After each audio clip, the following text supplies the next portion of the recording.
The family reports sad news about talented rock star Vincent Neil Wharton, along with a tearful farewell. Hope keep watching for more details. Hi guys, what's up? My name is Alana. Welcome back to my channel. Like this video and enjoy this video. Don't miss the main topic of this video, so let's start the latest update. Vincent Neil Wharton, born February 8, 1961, is an American musician. He is the lead vocalist of heavy metal band Motley Crue, which he fronted from their 1981 formation until his departure in 1992. Neil reunited with the band in 1996 and continued with them until the band's 2015 retirement, and again from the band's 2018 reunion onwards.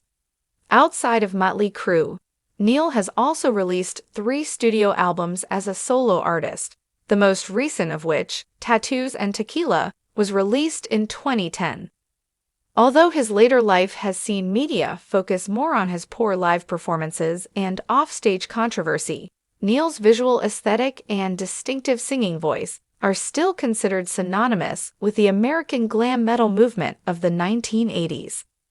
"You wouldn't take any other life advice from them," wrote People magazine, "but the heavy metal rockers sure had style." Neil has a son from a girlfriend named Tammy, last name unknown, named Neil Jason Wharton, born October 3, 1978. Citation needed. Neil married his first wife, Beth Lynn, in 1981. They divorced in 1985. They had one daughter, Elizabeth Ashley Wharton, born October 29, 1983. In April 1987, Neil married Cherise Riddell, a mud wrestler and fashion model. The couple had one daughter, Skylar Lene Neil, March 26, 1991, August 15, 1995, before divorcing in 1993. In early 1993, he began dating actress and Playboy playmate Heidi Mark after a blind date arranged by her makeup artist. The two were engaged within 2 months and married in 2000. After just 15 months of marriage and several attempts at reconciliation, they divorced in 2001. Neil married his fourth wife, Leah Girardini, in January 2005.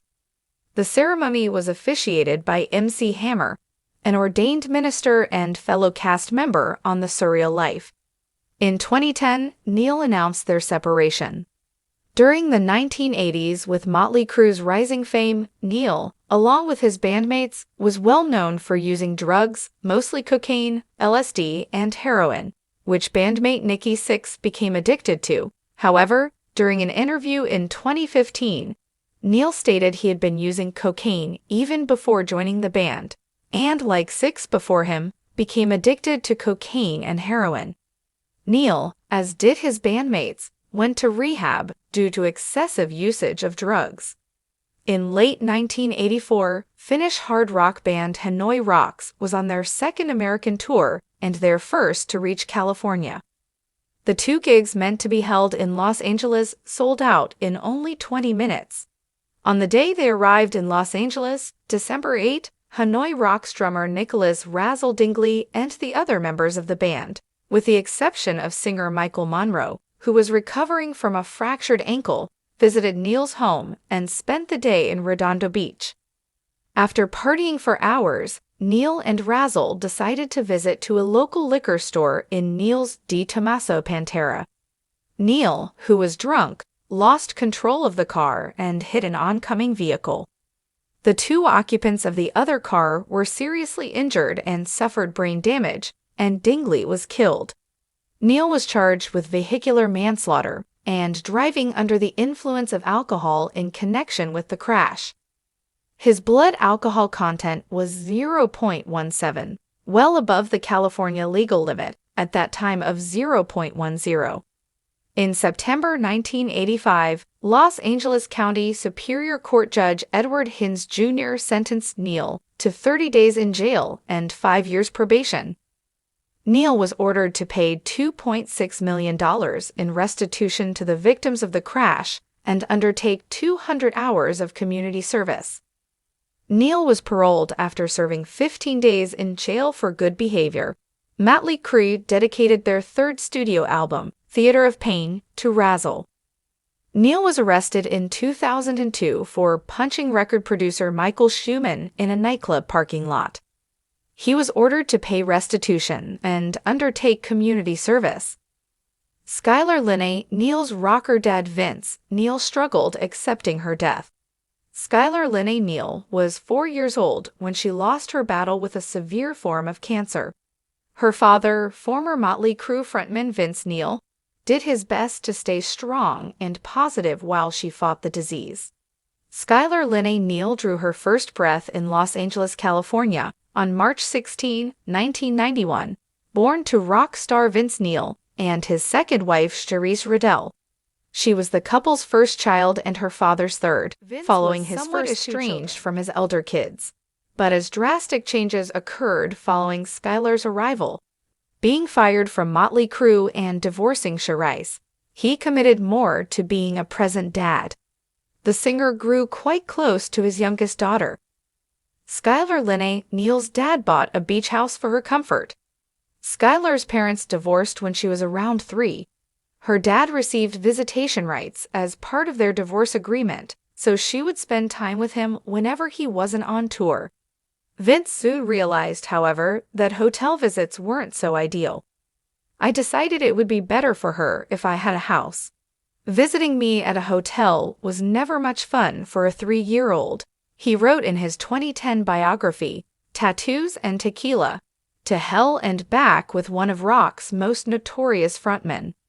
He found a beach house in Malibu, where he set up a room for his daughter. The father of 3, who married twice after divorcing Charisse, said he and Skylar spent plenty of time at the beach. I have always been a big surfer. Both of us just loved being there," he shared. As he and Skylar grew close, after 2 previous ruined attempts at being a dad, Vince said he found a simple joy in fatherhood that he'd never understood. "This time, I felt like I could appreciate things more. Having a child was like a haven from everything bad," he reflected. Skylar Linney Neil's battle with cancer. In April 1995, Skylar started experiencing flu-like symptoms. Her mom had kept her home from preschool that day, but her condition worsened in the night. Charisse eventually took her to the hospital. Doctors initially thought her appendix had ruptured, but what they found was worse. It was a tumor behind an area of her stomach, and more would be discovered over the following months. Skylar underwent 6 operations, and hope would either rise or dwindle after each.